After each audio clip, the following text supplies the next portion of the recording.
Assalamualaikum warahmatullahi wabarakatuh. Selamat sore kawan-kawan semua, mahasiswa-mahasiswi Bapak yang tercinta di kampus TH Ketapang. Hari ini Bapak akan mencoba untuk menjawab pertanyaan kawan-kawan yang terkait tentang critical question pada materi teknik penulisan karya ilmiah kemarin. Oke, di samping Bapak ada Suwatan Hasanah, kemudian ada juga Atiatul Ula. Mereka berdua dari kelas yang Bapak ajar. Kalau Uswatun dari kelas 2B sekarang semester 2. Kalau yang Atiatul dari kelas 2A. Oke. Jadi kemarin sedikit cerita, teknik penulisan karya ilmiah itu berkaitan dengan bagaimana cara menulis secara sistematis, kemudian secara objektif, sesuai fakta, sesuai data yang ada, kemudian disampaikan kepada masyarakat. Nah, otomatis dalam penulisannya itu banyak sekali aturan-aturan yang harus kita ketahui dan juga tidak boleh dilanggar seperti itu. Sebagian besar sudah dimengerti oleh kawan-kawan mahasiswa, dan sekarang adalah kesempatan untuk menyampaikan jawaban dari pertanyaan kawan-kawan seputar materi yang sudah diberikan kemarin. Oke, pertanyaan yang pertama apa?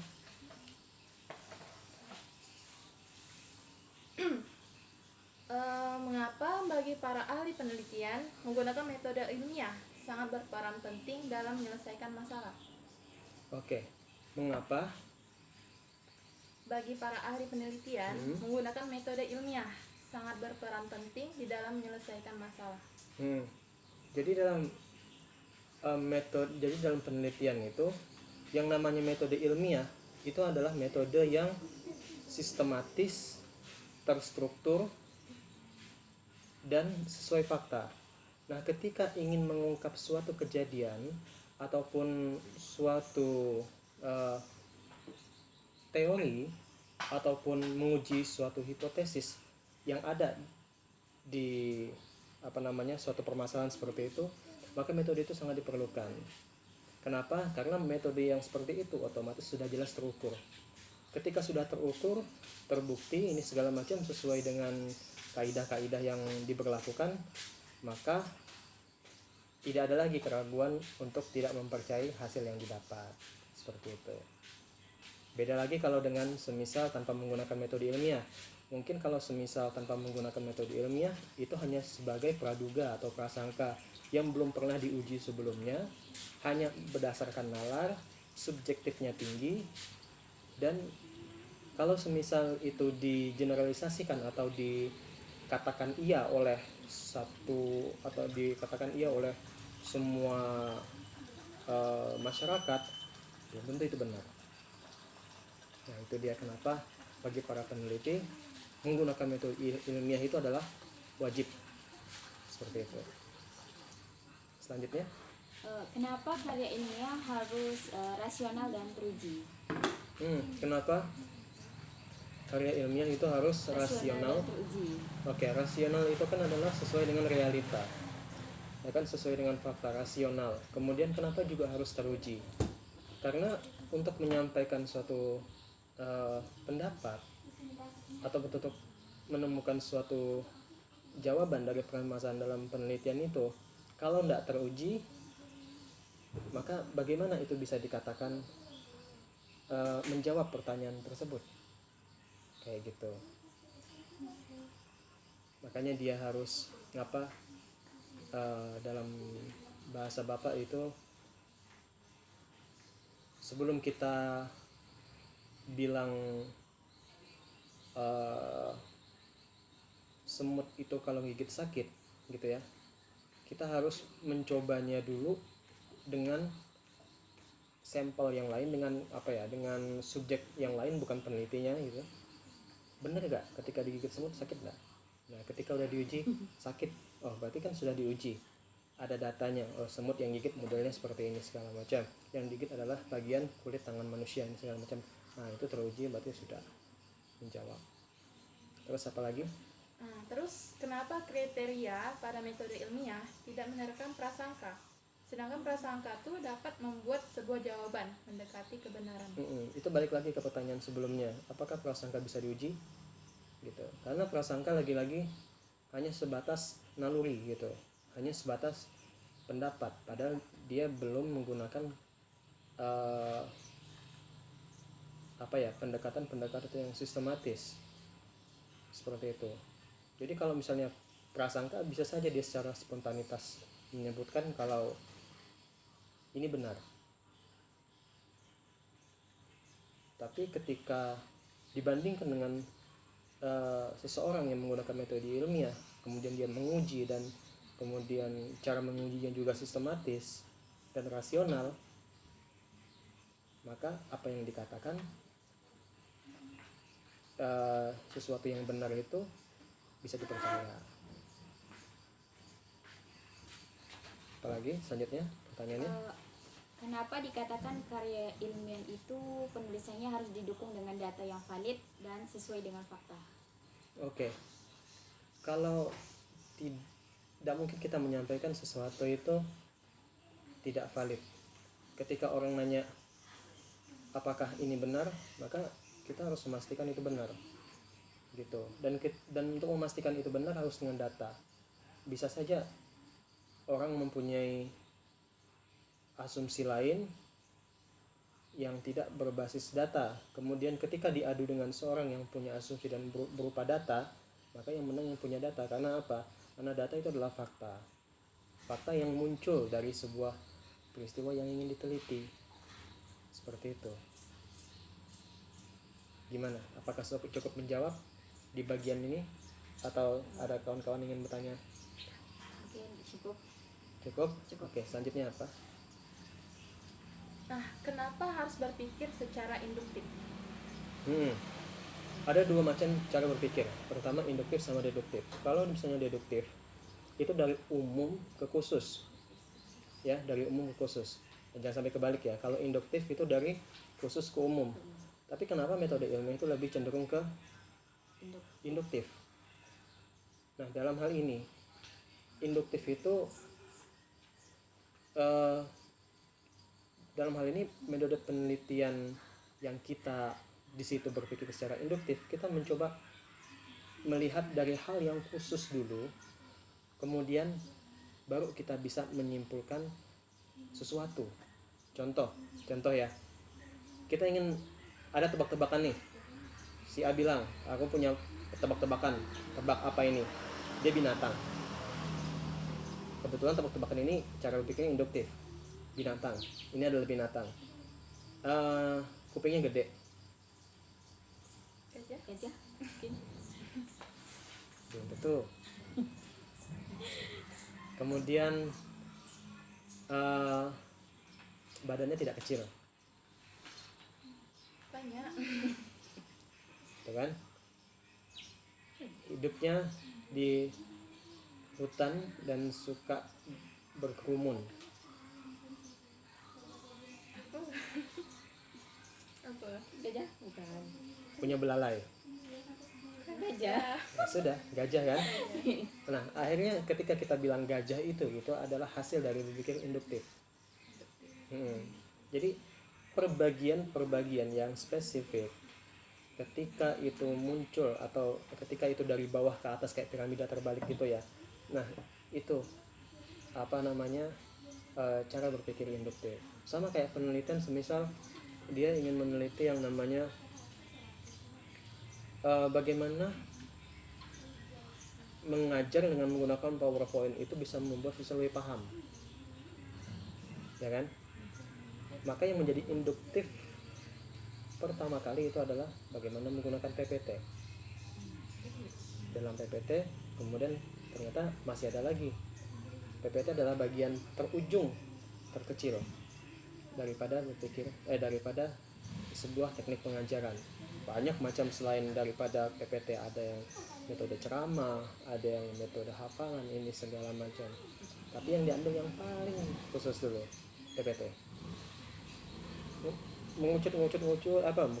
Mengembang ke atas, akhirnya masuklah ke bagian pemahaman bagaimana mahasiswa itu bisa paham, atau siswa itu bisa paham dengan metode pengajaran menggunakan media PPT. Pemahaman itu adalah hasil daripada induktif yang berasal dari PPT itu. Apalagi? Kenapa harus bersikap teliti dan kritis? Kenapa harus bersikap Teliti dan kritis. teliti dan kritis? Oke, dalam penulisan karya ilmiah kita mungkin salah. Kita mungkin tidak sistematis. Walaupun kita sudah berpikir secara sistematis, mungkin ada bagian-bagian yang belum sistematis. Karena dalam penulisan karya ilmiah itu banyak banget model cara penulisannya ini segala macam. Beda judul, beda cara penulisan. Walaupun ya secara tata bahasa mungkin sama, tapi dalam hal menyajikan data ini segala macam mungkin berbeda. Kayak gitu. Tadi apa? Harus apa? Harus teliti dan Kritis. kritis. Oke. Tadi teliti gitu ya. Nah, ketika kita sudah selesai nih penulisan karya ilmiah, biasanya kita akan ngecek lagi apa yang kurang, apakah sesuai prosedur, sudah sistematis, apakah yang sudah kita masukkan temuan ini sudah diuji apa belum, apakah sudah sesuai fakta apa belum, gitu kan. Ya sama kayak orang skripsi bagian yang menjadi teliti adalah mahasiswanya. Si peneliti itu dia harus teliti, dan yang mengoreksi adalah dosen melihat apakah ada yang kurang, apakah sesuai prosedur apa enggak. Ya dalam hal ini juga dosen juga berperan untuk menjaga agar penulisan ini tetap sistematis seperti itu. Nah, dan kenapa harus kritis juga? Karena gini, penelitian itu tidak mungkin dia bersifat tidak mungkin dia bersifat yang terlalu umum. Contoh, ketika terpeleset ke lantai, jatuh, sakit, umum ya, pasti tidak menarik untuk diteliti, gitu loh. Anak tidak belajar akan bodoh ya, pasti tidak menarik untuk diteliti. Tapi ketika kita berpikir kritis,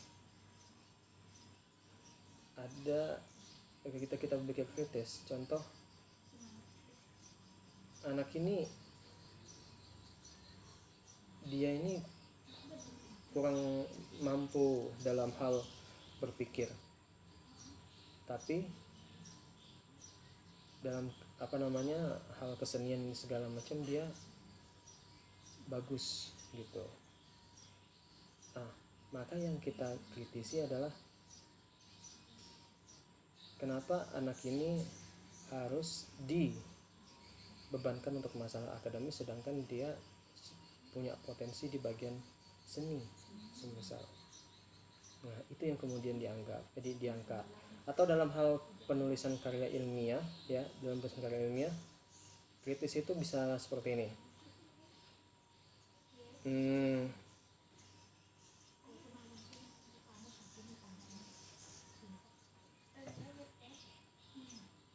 Mengapa anak yang diajarkan Iqra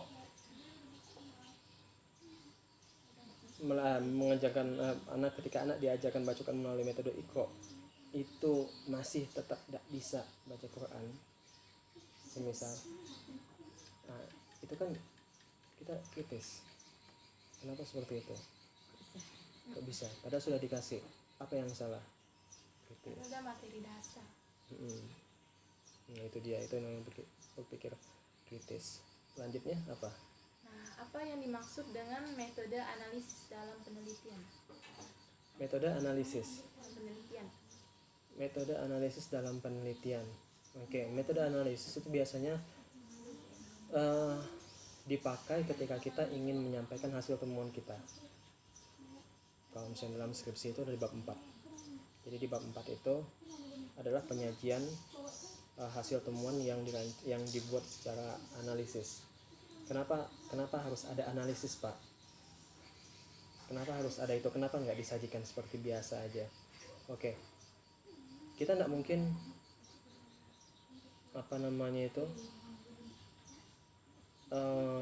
ibarat kata menyajikan nasi goreng yang sudah kita masak itu, langsung piringnya asal-asalan, nggak ditata rapi, langsung dilempar sendok aja dalam piring yang ada nasinya situ, kemudian sudah silakan makan. Nasi piring gede, nasi goreng, kemudian ayam, kemudian timun, sosis ini segala macam, langsung jadi satu gede, nggak teratur gitu ya, nggak teratur.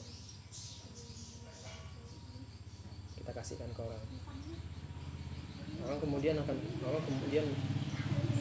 enggan untuk makan gitu gitu ya kan. Tapi kalau kita berpikir secara analisis, semisal ini kalau semisal disajikannya supaya enak gimana ya, nah diatur dulu. Oke, timunnya dipinggirin, oke, kemudian ayamnya dipinggirin, sendok sebelah sini, sebelah kanan, nggak mungkin sendok sebelah kiri, emang dia kidal, enggak kan, nggak makan sebelah kanan, apa pakai sendok sebelah kanan, mana posisi apa namanya itu, tempat apa gelasnya di mana, di kanan apa di kiri gitu. Kemudian apakah piring yang digunakan itu piring kecil atau piring besar. Nah ya ada sangkut pautnya juga dengan sistematis, lagi-lagi balik lagi ke sistematis. Terus juga kalau semisal analisis itu, kenapa dalam hal penelitian kita harus menggunakan apa metode analisis ya. Temuan-temuan yang kita dapat di dalam penelitian itu harus kalau Bapak bilang harus dipisahkan, mana yang seharusnya dimasukkan, mana yang enggak. Mungkin gini, ketika teman-teman menemukan mendapatkan sebuah hasil penelitian dengan cara wawancara gitu ya, wawancara gurunya, kenapa susah mengajar bahasa Inggris untuk siswa kelas 7 yang berasal dari zonasi semisal, karena zonasi banyak backgroundnya, tidak semuanya dari sekolah unggulan gitu. Ketika diwawancara banyak tuh kan yang didapat, apa semuanya tidak dimasukkan, enggak. Yang dimasukkan adalah yang sesuai dengan penelitian kita. Kita hanya pengen tahu kesulitannya yang kita ambil. Yang lain, yang pernyataan dari gurunya yang nggak berkenan dengan yang nggak berkenan dengan kesulitan, kita buang.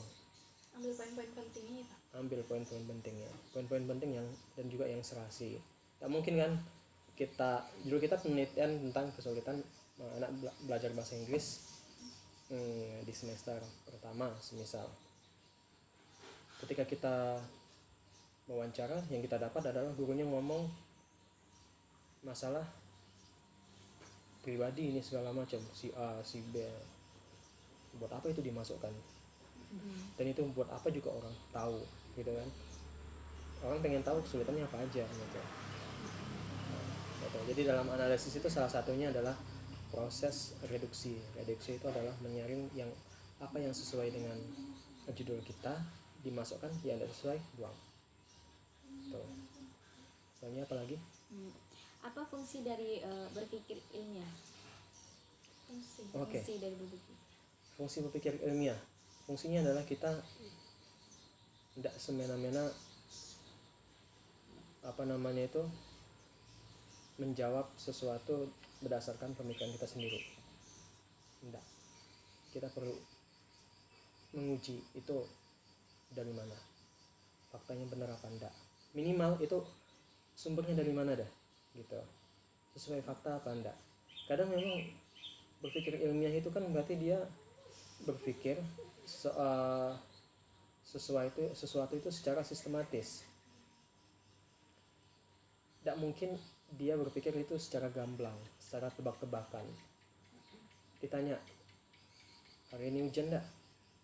Kalau dia berpikir secara ilmiah, oke, seminggu ini hujan, hari sekarang mendung, tadi pagi belum hujan. Perkiraan apa, berita cuaca juga bilang hari ini hujan. Punya dasar dia kan ngomong kayak gitu. Nah, disampaikanlah, dan orang-orang pun nerima.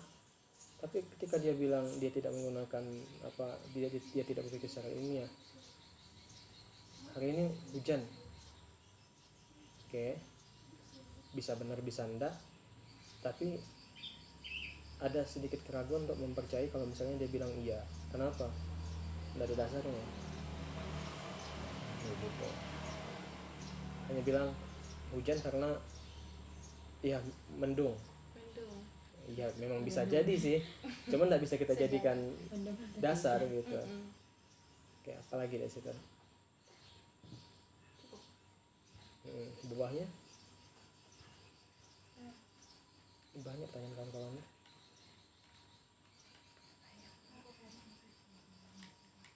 Sampai 5 slide. 3 sampai 5. Ini yang slide berapa? 3 4 5. Lanjut ya, Pak. Iya. Nah, terus mengapa harus menggunakan metode ilmiah untuk memperoleh dan mengembangkan ilmu pengetahuan? Kenapa harus menggunakan metode ilmiah? Memperoleh dan mengembangkan ilmu pengetahuan Kenapa harus menggunakan metode ilmiah ya untuk memperoleh? dan mengembangkan ilmu pengetahuan. Ya. Kita persingkat aja pertanyaannya. Kenapa harus dengan metode ilmiah kalau untuk mengembangkan suatu pemikiran gitu ataupun memperoleh suatu jawaban? Alasannya sederhana sekali ya. Kita ingin sesuatu itu teruji pastinya kebenarannya, ya kan? Dan kenapa kalau misalnya kita mengembangkan suatu ilmu gitu atau mengembangkan suatu yang sudah ditemukan ingin dikembangkan lagi harus juga pakai metode ilmiah? Karena lagi-lagi ya kita pengen nguji itu masih benar apa enggak gitu loh. Misal metode Iqra untuk ngajar Al-Quran bagus untuk saat ini. Ketika itu ketika apa mungkin itu 5 tahun ke depan masih bagus? Perlu diuji lagi. Nah, otomatis untuk mengembangkan itu bukan maksudnya ini metode Iqra kemudian dihapuskan, enggak. Maksudnya mengembangkan metode Iqra itu agar tetap layak dan bisa digunakan di masa yang akan datang, bergantung pada tantangan-tantangan di masa depan yang kita nggak tahu kayak gimana. Tergantung kondisi yang akan datang. Apalagi? Bagaimana cara menyelesaikan masalah yang sifatnya problematis namun jawabannya harus bersifat jelas dan pasti? Bagaimana? Bagaimana menyelesaikan masalah yang sifatnya problematis namun jawabannya harus bersifat jelas dan pasti? Oh, ini pertanyaan Anggi, nggak salah nih. Kenapa problematis? Masalah problematis itu permasalahan yang mungkin iya, yang sifatnya itu Rumit. bukan rumit. Apa ya? Problematis itu adalah problem yang permasalahan yang memang itu adalah sebuah masalah dan mungkin itu juga bukan suatu masalah gitu. Namun jawabannya harus bersifat jelas dan pasti. Namun dia harus bersifat ya ketika kita ingin menjawab gitu kan.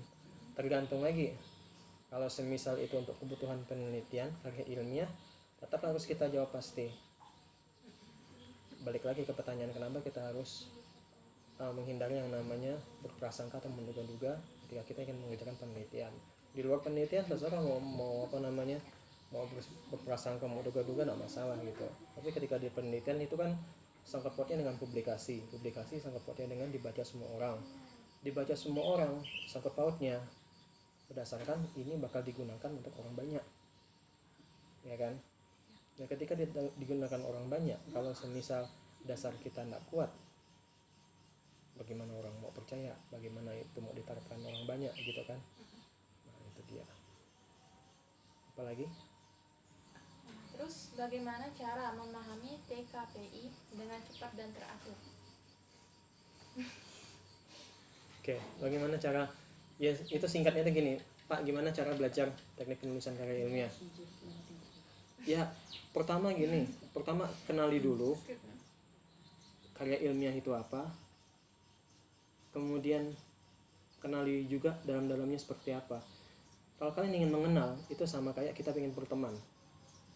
Dalam hal pertemanan, kita tidak mungkin langsung menjadi teman dalam satu kali pertemuan, ya kan? Otomatis kita pengen tahu selak beluk perilaku dalamnya kawan kita yang orang yang kita kenal gitu kan. Nah makanya itu sama kayak TKPI. Ibarat kata TKPI itu manusia.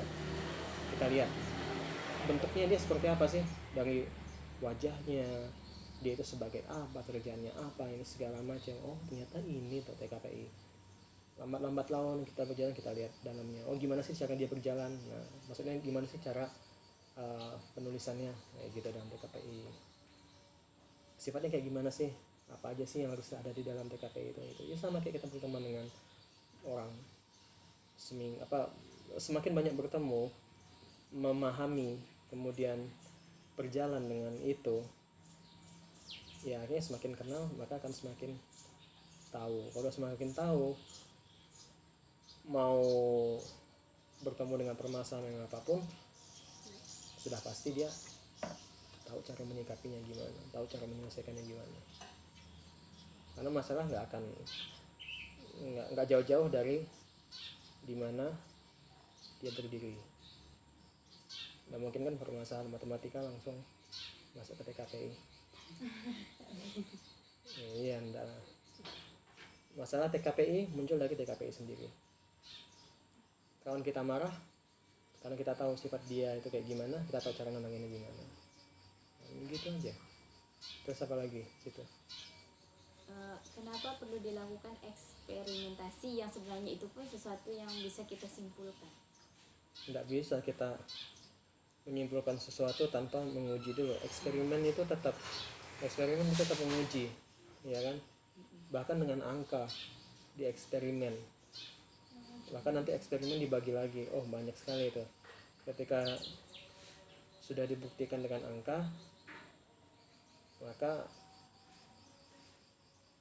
kata-kata itu gimana ya, kalau sudah dibuktikan dengan angka biasanya sudah jelas, itu sudah ada datanya. Jadi sudah di eksperimen. Kalau nggak bisa, kita nggak bisa berasumsi semisal 1 sendok itu sama dengan 1 kuintal. Hasil perkiraan. 1 kuintal 1 sendok makan kopi sama dengan semua 1 kuintal. Nggak diukur kan, coba diukur timbangan pasti beda. Kayak gitu sama, harus diuji dulu, di eksperimen. Apalagi selain itu, Bagaimana jika terdapat masalah yang tidak dapat dipecahkan dengan metode ilmiah? bukan tidak dapat dipecahkan, perlu waktu untuk dipecahkan. Contoh COVID-19, Corona, sudah 3 bulan lebih, 3 bulan perjalanan, menjangkit hampir lebih dari semua negara. Para pakar turun, dokter, peneliti ini segala macam turun. Apa langsung segera? Apakah mereka tidak menerapkan metode ilmiah? Mereka menerapkan, hanya saja perlu waktu. Proses Pak. Karena lagi-lagi metode ilmiah itu tidak ada disebutkan metode adalah metode yang paling cepat menentukan sesuatu, enggak. Tapi yang paling benar mungkin. Apalagi?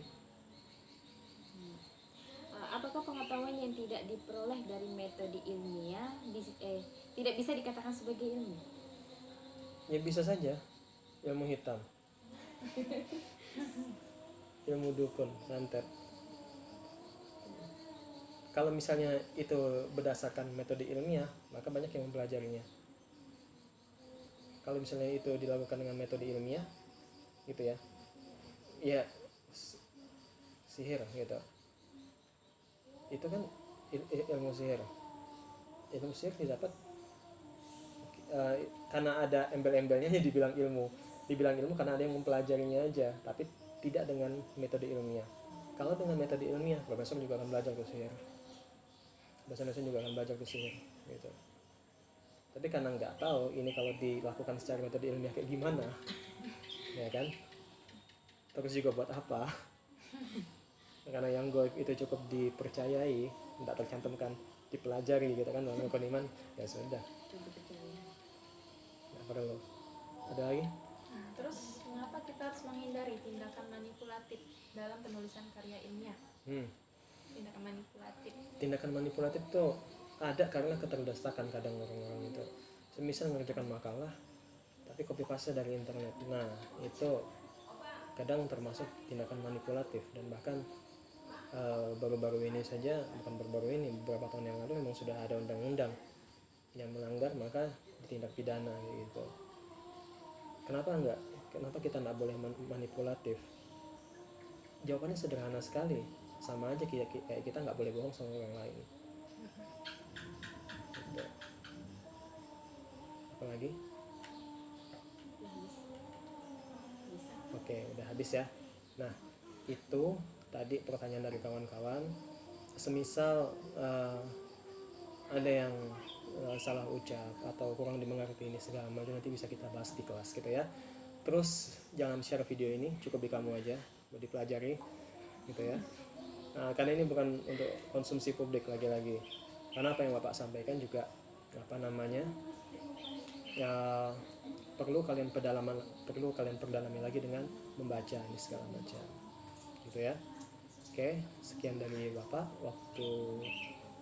Waktunya terima kasih juga buat kepada Atiatul Ula dan Uswatun Hasanah yang udah datang hari ini. Mereka tadi itu rencananya ngambil KHS saja.